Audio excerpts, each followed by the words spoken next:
Quinn Clark moment almost got me. Oh yeah, I was gonna ask you about that because that was pretty cool. So, when his uncle um first brought him up to me, Hmm. and I said, "Hey, send me the tape." I had to really, really. This is like way behind how the sausage is made. Hmm. I'm like, before I hit send, let me really study this because this was probably my first crack at um whether I knew what I was talking about if I was going to send it to Coach Rhule, Hmm. right? So I Like watched it as for an eval, like I yeah. watched it for like 3 days.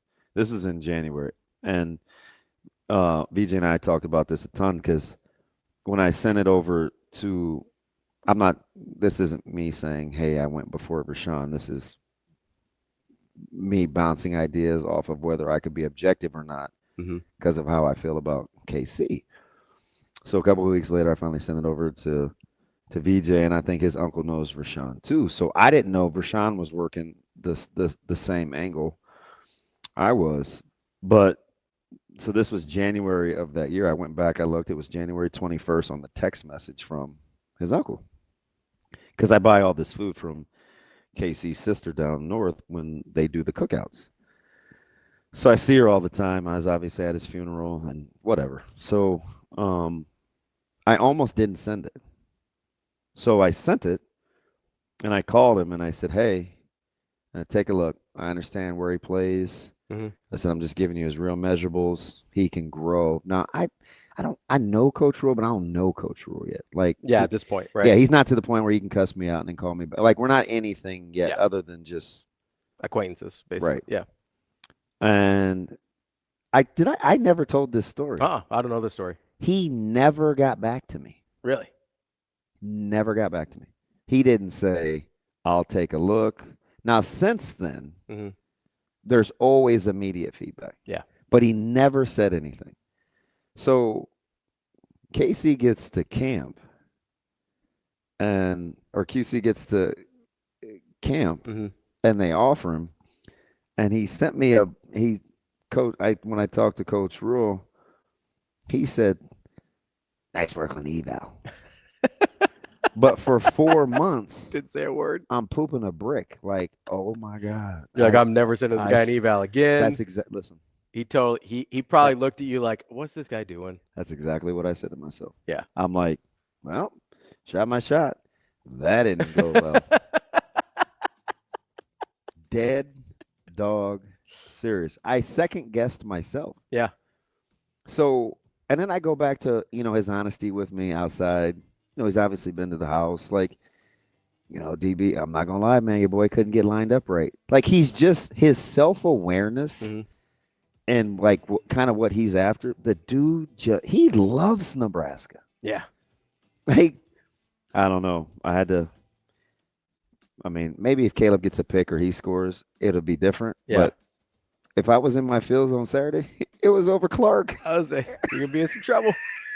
Quinn, for me, I think that's a special Husker moment there. Obviously, his father, great player here, passed away. I'll never forget when we offered him. Coop and I were in the end zone at a camp, and he just kept running around. I was like, Rashawn and Damon and a bunch of guys that kept sending me his tape.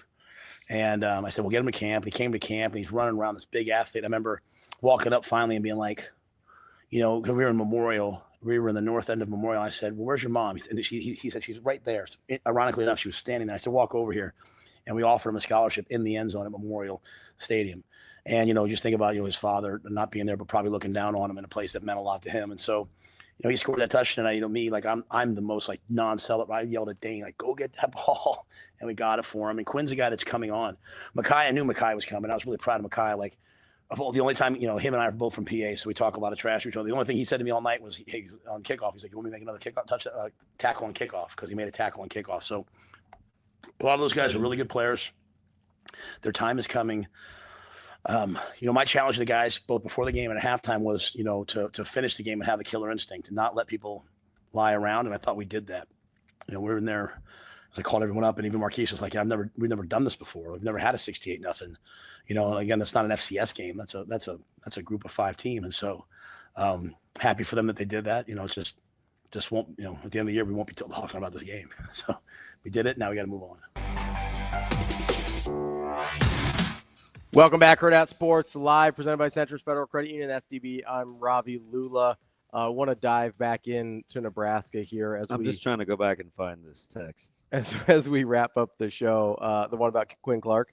God, this goes back to because that would have been what? Zane Floor. We go way back. Yeah, it's got to be, is it 23, January 24? Is that would have been it? There's Floors film. This is Food, Carolina.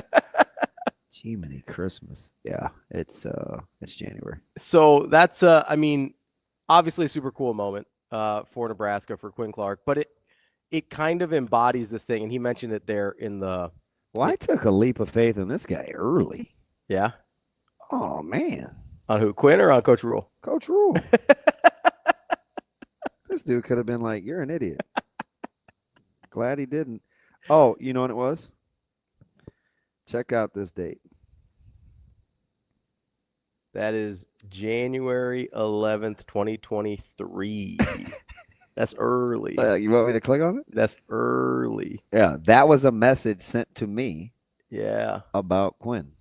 That's early. Way ahead of the game. January 2020. I guess that's right, because he would have been on campus last year, so I was a year off. Crazy, isn't it? No, it's. I love that dude. So what was Matt Rhule? I do him, but Quinn. Yeah, but Quinn. Yeah. Well, he's been in the house a bunch, hasn't he? And I told him. I said, I'm not doing this because I love your dad. I don't remember. You don't want. I'd rather be right. I'd rather be right than well liked. You didn't want Nebraska to miss a good player. Yeah, and I don't want you to think I don't know what I'm talking about. Yeah, that's the thing. So I was very reluctant at that point in your relationship with Coach Rhule for you to stick your neck out, like you had to have liked him. Yeah. Right? So you want me to how the sausage is made? Yeah. Hey, just finished watching and rewatching. Can play tight end. He's gonna grow. He's got a ton of potential.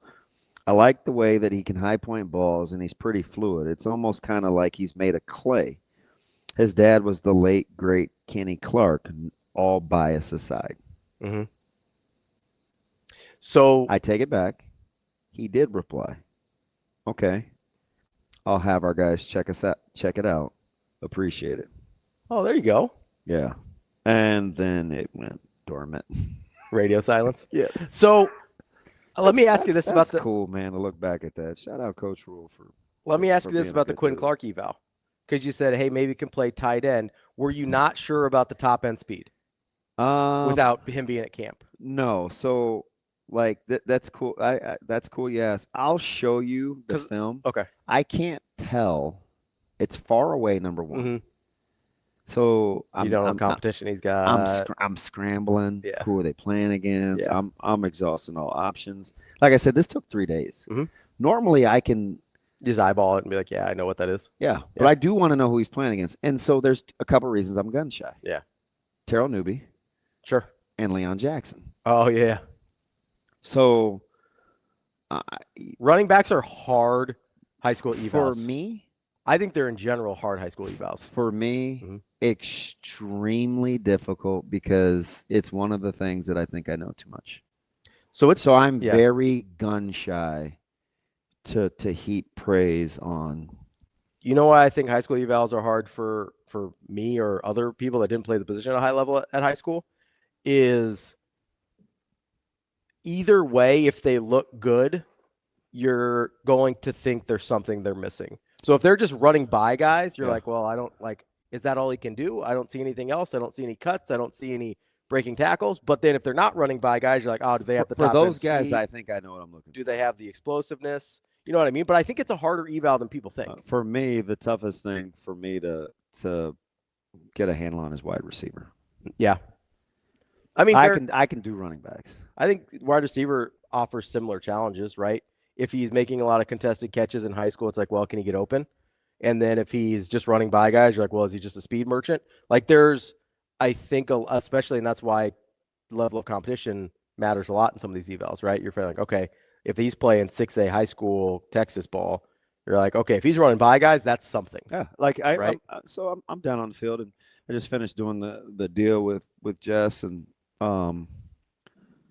she's babysitting me, and I'm thinking, man, there's some other things I want to go see, and she's like, no, we got to do this interview. Like, You got to work, sit DB. your little narrow butt down somewhere, and I'm like, no, Jess, I want to go walk around. Yeah. So I'm, she's impatient, and rightfully so, because I mean, it's game time, and there's still this component of me that forgets that I actually have a job to do, and I'm not just watching football. Yeah.